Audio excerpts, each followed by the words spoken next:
basically poisoning myself.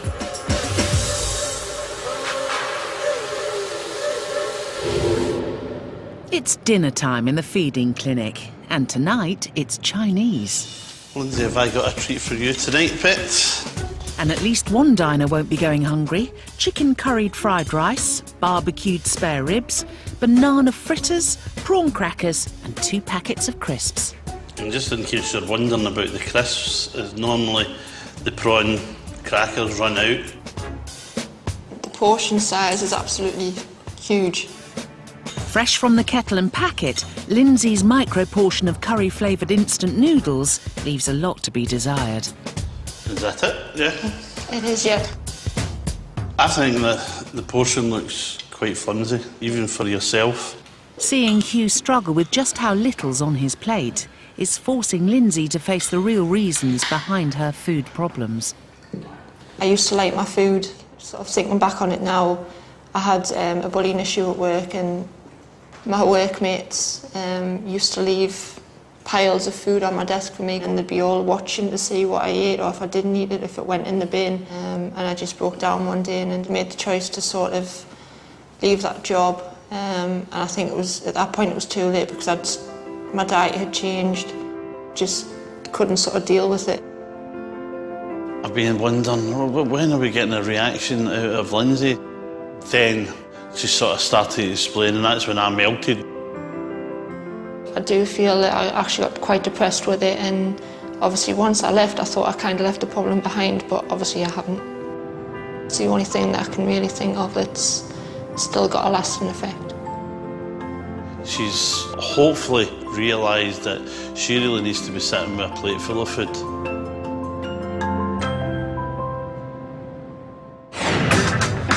Coming up, how eating disorders can become life-threatening. I've also vomited blood before, where I've put a tiny tear into my esophagus through the pressure of being sick. And in America's fattest city, Dr. Christian follows a nutritionist trying to revolutionise the menus of local junk food joints. I don't want to do any of it, sorry. Health isn't important. No, it is. I just want nothing to do with it. But not here.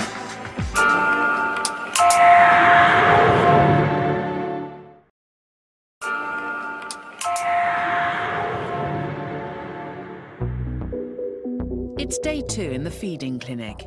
Morning, Lynsey. Thank you. How are you? Not too bad at all, thank you. And following 15 hours without food, Supersizer Hugh is hoping Superskinny Lynsey's rustling up something substantial. I can't remember the last time I went 15 minutes without food, let alone 15 hours. But it's a disappointing start to the day for Hugh, who's stuck with a measly slice of milk loaf with jam and a small glass of orange juice, versus Lynsey's cereal with berries and tea. It's a wee potato crisp.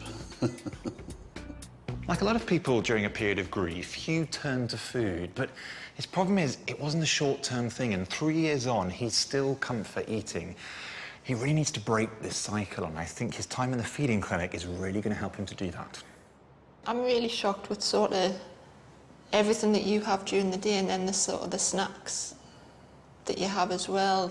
That's obviously something that I've got to get in charge of and regulate it. It's just realising habits and faults and trying to correct them a little bit. Yeah. You really look as if you're enjoying that, and yet yesterday morning you weren't for trying them. So you can do it, lady. Breakfast this morning was quite nice, and I actually feel quite sort of proud that I did finish the amount I did.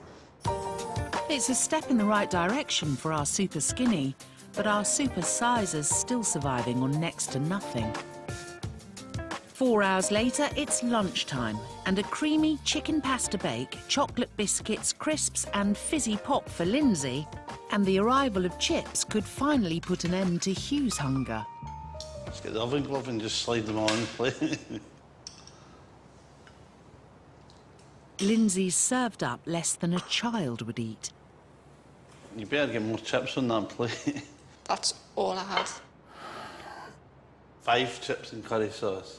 That is outrageous. How can you get 5 chips? It was just literally what I got in that meal. It's the first time there's more salt on the plate than chips. So, enjoy. I find it's astonishing.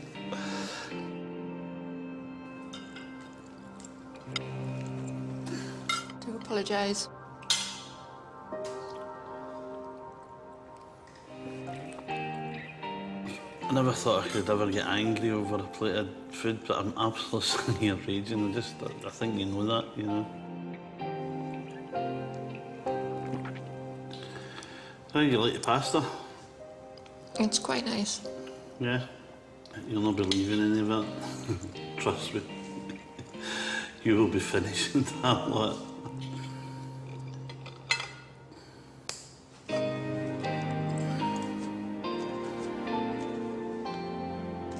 You okay? Yeah. Have I upset you? No, it's just seeing it as sort of somebody else having what I'd be having. The realisation of what I've done to myself with my diet. Lynsey's seeing her eating habits in a whole new light, and without realising it, she's finally gaining an appetite.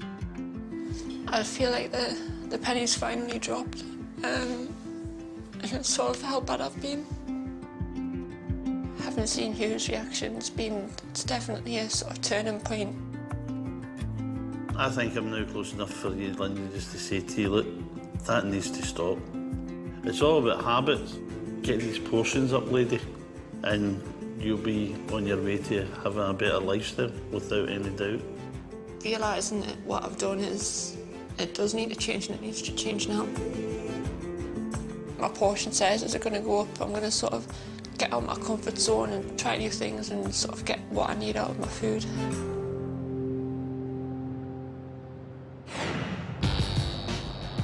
In Evansville, Indiana, 37.8% of the population are obese. And with a fast food joint on every corner, it's easy to see why.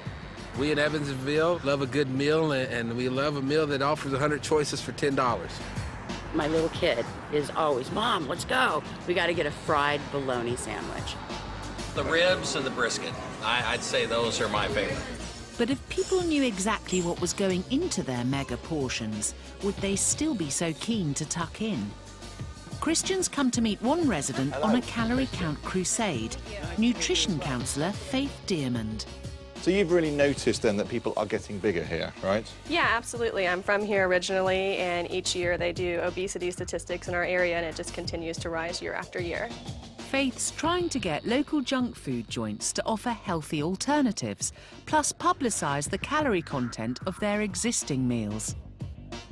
Why do you think just having nutritional information will make a difference? Because it's available on food that you buy, isn't it, in supermarkets, and that doesn't seem to make any difference. Why are you so sure this is the answer? I think just having the information available so that people could make a decision about it is important. They may still order a cheeseburger or something unhealthy, but at least having the option to look at the information definitely helps people. And how well are you received when you go about this little campaign? Not very well. There's a lot of resistance out there for local restaurants. They're not required by law to post their nutrition information, so they're not highly motivated to do it.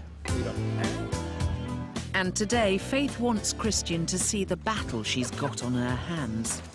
Not a burgers. Yeah, triple burger, double burger, pretty much fried everything. What's a corn dog? It's a hot dog that is in breading and then fried. Can I help you guys? Hi, my name is Faith, and I'm the nutrition counselor here in Evansville. I wondered if I could set up a meeting with you guys to maybe discuss your menu. And I've tried nutritional things that didn't work down here. what kinds of things have you guys tried? Salads, grilled chickens. Okay. It just doesn't go over. Why do you think that is? They come here for fast food. They don't come here for salads. Would you guys be interested in maybe trying it again? Not really. Okay.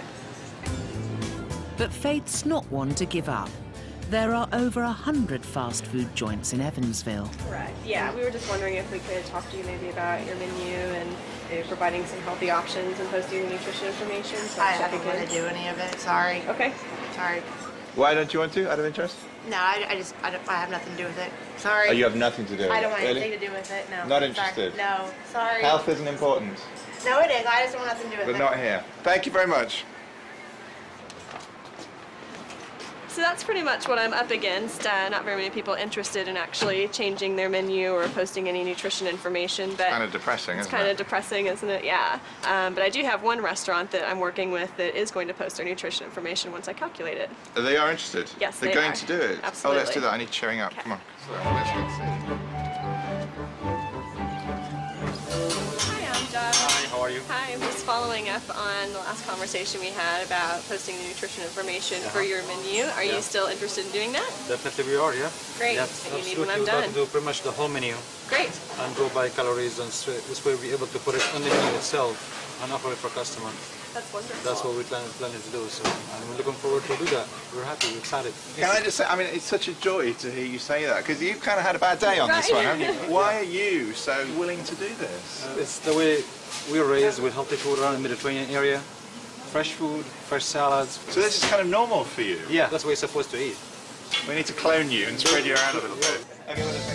Changing the lard-filled landscape of Evansville is no mean feat, but Faith is determined to get residents realising it's what they put into their bodies that makes or breaks it. Back in the feeding clinic, it's the final meal. And on the menu this evening, double fish and chips for Lynsey versus a solitary slice of pizza for Hugh. It's a cheese triangle. And they're starting to see the madness of each other's meals. What do you think of the portion, the fish supper?